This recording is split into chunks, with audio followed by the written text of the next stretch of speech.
What up, what up, what up? It's your boy JB coming right back at you, man. Welcome back to the channel. Y'all know the routine, man. If you hadn't already, mash that like button, hit that subscribe button, turn on that bell for notifications. Man, the WNBA has caved. The WNBA caved, but it's not because of Caitlin Clark. It's not because of Caitlin Clark. One of the things that happened over the weekend, man, is y'all saw what happened when the Chicago Sky and the Indiana Fever played, and Caitlin Clark got beat up, right? She got beat up. Now you got people dropping other footage of her and saying that Chennedy was retaliating and all that. I've seen all the videos, but the WNBA caved, guys. And why did they cave?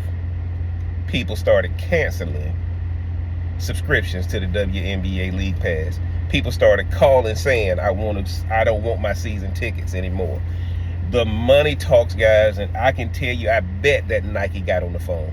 I bet that Gatorade got on the phone. I bet that State Farm got on the phone and said, if y'all are gonna let this happen to this girl that we've invested this money in, why would we invest in any other player?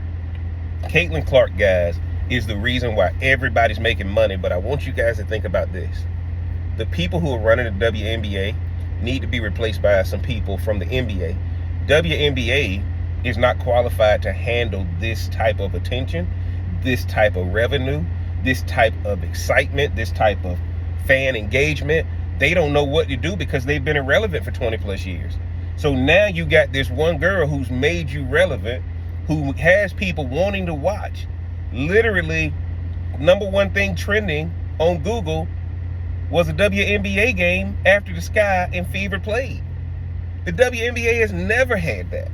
I was watching a news channel this morning and they said if the WNBA hadn't have done something, it would have been complete mutiny, because for the first time ever in the history of the WNBA, mainstream news organizations in the morning show was talking about this WNBA thing.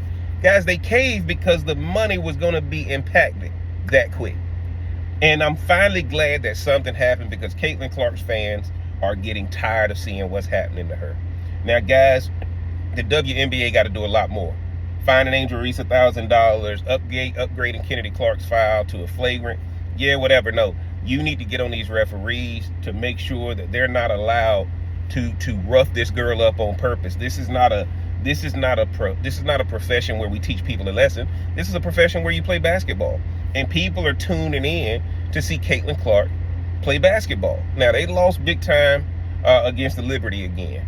I mean, it's been a brutal schedule for them. But on top of that, for Caitlin Clark, she's been getting beat up every game. And one of the things that's happening, guys, is she's gaining more respect because she keeps getting back up. So the WNBA caved because when Draymond Green comes on, my last video, I talked about enforcers. The coach got to put somebody in there to retaliate. If it's not going to get cleaned up by the league, you got to put somebody in there to retaliate. And when the WNBA starts getting criticized by the people who are subsidizing it, they had to change. This was all money, guys. Had nothing to do with Caitlin Clark's safety or the type of product that they're putting on the floor, right? I looked at all the games on Saturday night. I looked at all the games on Saturday, and the only one that had over 17,000 people in it was the Indiana Fever game, right?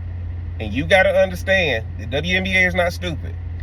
People are watching the other games because of Caitlin Clark, because now they want to see who she's going to play next and that kind of thing. But when Draymond Green comes out and says something, Matt Barnes comes out and says something, Chandler Parsons, I'm watching Club Shay Shay, I'm watching Nightcap. I'm watching the WNBA saying the league had to do something. But when people started pulling those subscriptions and started saying they want to stop the monthly payments on those season tickets, the WNBA had to do something. But guys, you got to get somebody that's used to dealing with star power.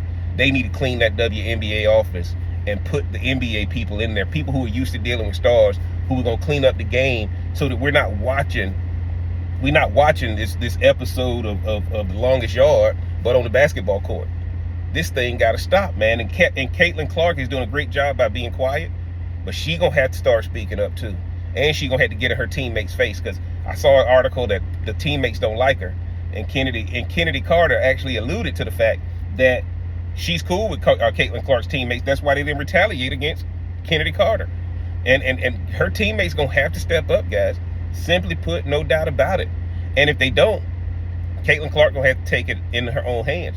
But I'm starting to think some of these WNBA people want to go back to the way it was, and they don't like that Caitlin Clark is getting all the credit. They want to go back to things they want to go back to when they were irrelevant, complaining about everything, wishing somebody would watch, asking for equal pay. You got your opportunity to get equal pay right now, and it's tied to one person, Caitlin Clark, and that's for the executives in the office, and that's for the coaches and the players. Y'all get down in the comment section. Let me know what y'all think about the WNBA caving and what y'all think the reason was, because honestly, they've been seeing Caitlin Clark get beat up since game 1. So we know it's not for Caitlin Clark. Some money started being stripped or being threatened to be taken away. And I think that's what it happened. Get down in the comment section and let me know what you think, man. If you hadn't already, mash that like button, hit that subscribe button, turn on that bell for notifications. And until next time, I'm going to holler.